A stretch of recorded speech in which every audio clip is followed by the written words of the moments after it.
when all is said and done, more is said than done. And to know and not to do is not to know. People say that it's better to learn from your mistakes. I think that's bad advice. I think it's better to learn from the mistakes of other people who've already been there and made them and spent the money. A mentor is someone who's been there and done it, breathed it, lived it, struggled it, wrestled with it. Even myself, after I sold my business and all the experience, people said, why do you need a mentor for? Well, I want to take it to a different level and you bring something different because you have been somewhere that I haven't been. I used to think it was a real risk investing in a mentor. I now realise it's a real risk not to have a mentor. A wise man learns from other people's mistakes. A foolish man learns from his own mistakes. Yeah. We've all done courses. You can go on Google now and type in I want to be a millionaire, there's probably thousands of videos. But the ones who actually do it is who have the accountability. 100%, 100%. Hi, it's Dhillon. Today I'm here with Rob Moore. Now Rob Moore, he co-owns 800 Properties. He's got the hit Disruptive Entrepreneur podcast, which is #1 and got millions of subscribers. He's got Amazon books, bestsellers, and such a wealth of knowledge. And he's made so much money in business himself. So today we're going to talk with Rob Moore. We're going to talk about mentoring, mentorship. Not only has it helped me, but helped him in his journey to where he is today. The reason you need a mentor is because I think the mentor can guide you and he can see things that you possibly can't see. And I've seen that in my business career. People say that it's better to learn from your mistakes.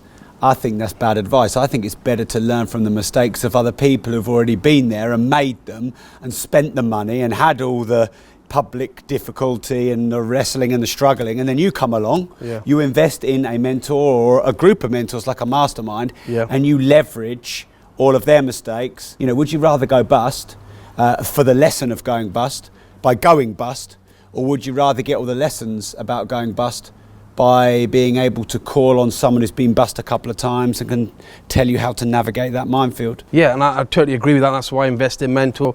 I've used mentors all my life, and you know, the people who don't use a mentor, they make a mistake and then they're out the game. They lose that confidence. I see it with the Prince's Trust, and that's why I want to work with them.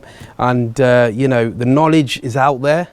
You just need to get someone to guide you, and a mentor does that for you. I think also, you know, like when you do something for the first time, let's say you're a property investor and you get a down valuation, or the finance gets pulled, you act like this little child, like it's never happened to anyone on the face of the earth ever, and like the world is over. Yeah. Because if someone had bought 750 properties, they'd sit there chuckling going, yeah, that's happened to me 85 times. Yeah. This is what you do to get round it. The things that happen to you where you feel alone, or you feel there's no answer, or you feel it's like the biggest disaster, actually, for someone who's been there, it's just normal. If you look at the people you've interviewed, Rob, and I've interviewed, it's a common thing that they've got a mentor or they're part of a mastermind. They're not doing it on their own. Yeah. And even myself, after I sold my business, had all this experience, people said, why do you need a mentor for? Well, I want to take it to a different level and you bring something different because you have been somewhere that I haven't been. So it helps me grow that much more. I think some people think you have a mentor once you become successful, or it's all right for the successful people, they can have a mentor.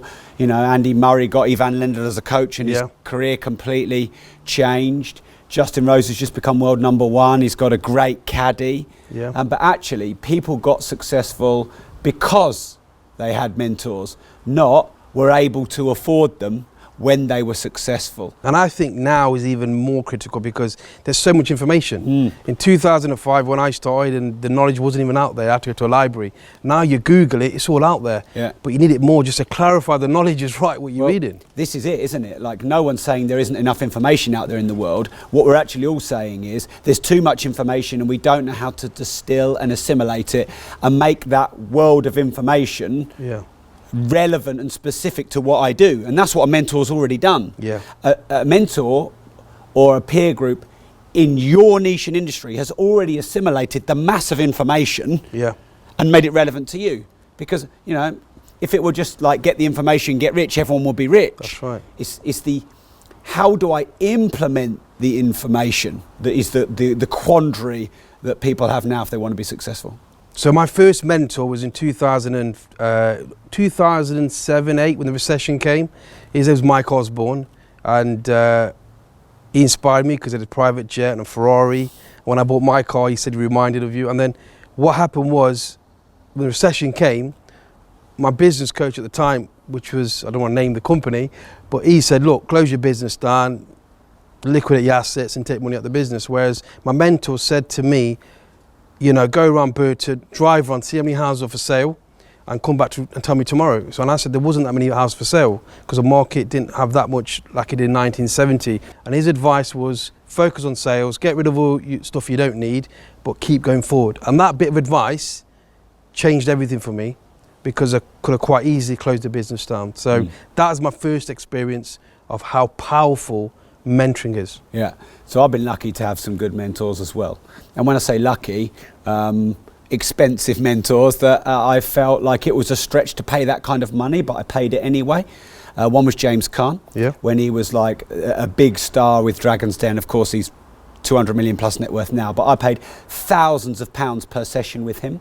And when I hired him, I guess my business was under 12 staff, so still pretty small. So that was like a big expense. That was like a salary per month for an hour of his time. And he said to me, you know, you guys have got passion and enthusiasm, but you're spraying it everywhere and you've got no systems in your business at all. He picked up the phone, just did an internal dial, and then within like 15 seconds, a staff member walked in and gave him a manual like that. And then the guy walked out. And then James said, this is everything that guy does in his role. If he dies, leaves, you know, or I need to let him go, this document manages his role. So these documents manage these people, so I don't have to manage these people. Rob, you're having to manage all these people and it's draining your time. I've got processes and systems that manage people. People inspire people, but documents and systems manage people. That was a big like light bulb to me, and we went and implemented that into our business and went from 10, 12 staff to 75 plus in the office now, plus probably 100 out of the office. John DeMartini has really helped me a lot in seeing the upside and the downside and the downside and the upside. Like when things are going well, normally then straight after something bad happens. Because we're infatuated with the upside and we're not preparing the downside, like the recession. One of my other mentors who was on my board, and this was in 2009, I think, he said, Rob, you want to be saving cash for the next recession. I'm like, we're not even out of this one. And he was like, exactly. It might be 10 years till the next one. So if you stash cash now, in 10 years, you'll have so much cash, because in a recession, cash is king, because you buy all the distressed assets. So I mean, I could talk all day about these stories of mentors that I've had. As a mentor, when I'm looking for my own mentor, is I look at someone who is continually investing, someone who wants to keep moving forward. And that's why, you know, I approached Rob and we started talking and got a good relationship together. And I'm always getting new things, and that's the most important thing, and I pass it down. I think sometimes people think, oh, well, I'll do a course, I'll get the knowledge, and that's it, that's all I need to do. But, you know, there's a million people out there that are course junkies with shelf development. And to be honest, I've done a lot of courses and put a lot of information in my head that I've done nothing with. It's then when I've had proper accountability, someone available on WhatsApp, someone nagging me, a call booked this week, and me going, I've got 2 days left to this call with my mentor, and I don't want to look like an idiot by not getting the stuff done. That's how we implement what we learn. The accountability, I really want to get something on that because that's such an important part. When I saw my business and I thought I had all the knowledge in the world, I worked with the Prince's Trust because I wanted to mentor mentees who had no business experience. It was easy for me to come out and mentor recruitment guys or business guys. And what I realised, the biggest thing was accountability. Is that every month, what are you doing, how are we doing it, and getting as a mastermind. So accountability is overlooked, but you need to have the accountability with the right type of mastermind mentors, which really does, you know, increase your success. Because we've all done courses. You can go on Google now and type in, I want to be a millionaire, there's probably thousands of videos. But the ones who actually do it is you have the accountability. 100%, 100%. When all is said and done, more is said than done. And to know and not to do is not to know. It's so important. Accountability is so overlooked. And that's why masterminds, mentors, meeting with them, group meetings, you get so much more done. And I've proven that with the Prince's Trust. They say, don't they, the rising of the tide lifts all ships. So I know I can't put into physical, tangible words what it is. But when you're around productive, proactive, you know, can do, energetic people, that is the rising of tide that lifts all ships. You get that energy. And the traction, the competitive nature. I want to be the best student my mentor has ever seen. So when you launched, you're above Tim Ferriss, you're above me. That's what it's all about. Doing it on your own. You know, like there's just too many excuses. And that's because I put it out there. And sometimes in a mastermind, you put it out there. And not only that, we interviewed Richard, who's a good friend of mine, and he owns a battery warehouse, quite a few shops. Successful, 40 years in business, and he's become a really good friend from a mastermind. Yeah. And I've got a friend for life now. So the connections So you you meet. pay for friends, Pay for because I ain't friends. got many out Pay of for friends. business. Yeah, and he's a great guy, you know. So the value you get anyway in a mastermind or a mentoring program is invaluable anyway. And just looking back at that, Rob, you know, I look at all the investment I've made in mentors or masterminds. I've seen that return far, far outweigh it. Yeah. I'll never look back and think, you know what, it's a waste of money. Yeah. And I'll ask anybody who's actually done a mentoring or mentor program that really put the effort in and ask them, was it a waste of money? Yeah. And they'll say they get so much more. And I think there's a quote which says, a wise man learns from other people's mistakes, a foolish man learns from his own mistakes. Yeah. And that's why the statistics are 95% of businesses fail within the 5 years, because they're trying to work it out themselves. Well, the you don't know knowledge what you don't already know. Yeah, You've never done it before. Yeah. And that's why I was passionate about mentoring, because when I first got into business, we had no business experience. My dad wasn't in business, he works in a foundry. And the amount of money I paid for coaches that didn't really have the hardcore business advice, you know, thousands, you know, a month. And I think that's the difference between a coach and a mentor, isn't it? Yeah. You definitely want, well, it depends what you want. If you need someone to keep you accountable, that's one thing. And actually someone who just knows how to keep you accountable, chase you up, not let you off the hook, that's a tick. A mentor is someone who's been there and done it, breathed it, lived it, struggled it, wrestled with it. Yeah. And you know, you have to be careful, because why would a mentor be very cheap? Probably because they've not really got that much experience. So that what you invest has to be relative to what they've done and what you want to achieve. There's this saying, I think it's Ray Kroc. Yeah. And he says, if you're green, you grow, you're ripe, you rot. Now, how many of us sit back when we've had a good win or a great day, you know, or a celebration, and reverse engineer and analyse with a skeptical, critical eye all the things that went well? I think that's rare. I think normally you succeed, you think, okay, I know what to do. You really learn when things go bad. You really learn when you're under challenge and duress. But what I would say is, try and take a balanced view on it, and hopefully the right mentor or accountability group can get you to see a bigger picture. I think you can learn all the time, not just when you're in student mode and not just when you're learning. I think you should learn from your successes and your failures. What did you do right when it went well? But you will definitely learn the most, you know, when you're in that period of being a humble student, or when there's been a challenge or something that's gone wrong that puts you back into balance. So my greatest result was actually, like I said, in 2008, 7 when the recession came, was surviving that period, because that for me was the biggest challenge ever. From driving Aston Martin to having this business, everyone's looking at me thinking, look at Jay, he's come from nothing, and then thinking, oh shit, you know what, I'm gonna have to give it all away and go and work for somebody. And having that mentor guide me through that, that's really my first successful story, you know. And there's lots after that, but I would say that is when I realised the power of mentoring.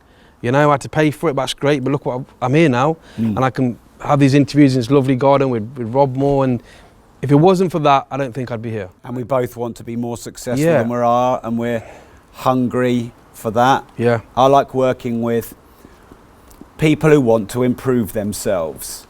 And I don't care how quickly or slowly they want it, and I don't care if they're competitive or not, but do they want a better life? Do they want to make a bigger difference to more people?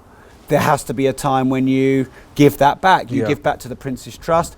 I give back by putting a lot of information on social media and podcasts and books. The next thing is, like, you know, I've been doing business for 12 years successfully and 5 years unsuccessfully before those 12 years. And of course, I'm nowhere near as successful as I'd like to be. And therefore, I feel like there's some experience there that I must share with the world, because if I don't, it's a waste. And also, there's a lot of people out there who have been doing business or their thing 5 minutes, and they think, oh, well, I'll sell coaching, mentoring or masterminding because that's easy money. I don't see it as easy money. I actually see it as not the easiest money. They've got my mobile number. They're WhatsApping me regularly. I take it really seriously. Every time they succeed, I feel good. Every time they're struggling, you know, I feel like a bit down with them. And so the world needs more mentors and people in masterminds and peer groups and coaches who have really done it. I used to think it was a real risk investing in a mentor. I now realise it's a real risk not to have a mentor. For me, if I didn't invest in my mentor, my first mentor, and I've said this, I wouldn't be here talking to Rob or thinking about helping other people. So I owe everything to my mentor and knowledge they passed to me. I used to think that it was all external things that were holding me back in business and life. I realise now that they were all internal, and the great mentors that I've had have been able to get out of me the things that got in my way of success, but then also shorten the journey towards success. So thank you for watching that video. If you want to see other videos and great guests, make sure you subscribe and like the video. So you can now head over to my website where you can see a bit of my story of building and scaling my businesses, and also all the free resources and tools which you can help you on your journey in your brand and your business. You can also subscribe on the podcast, so you can check on iTunes, Spotify and other locations where you can find the podcast. And I look forward to catching you very soon. Thank you.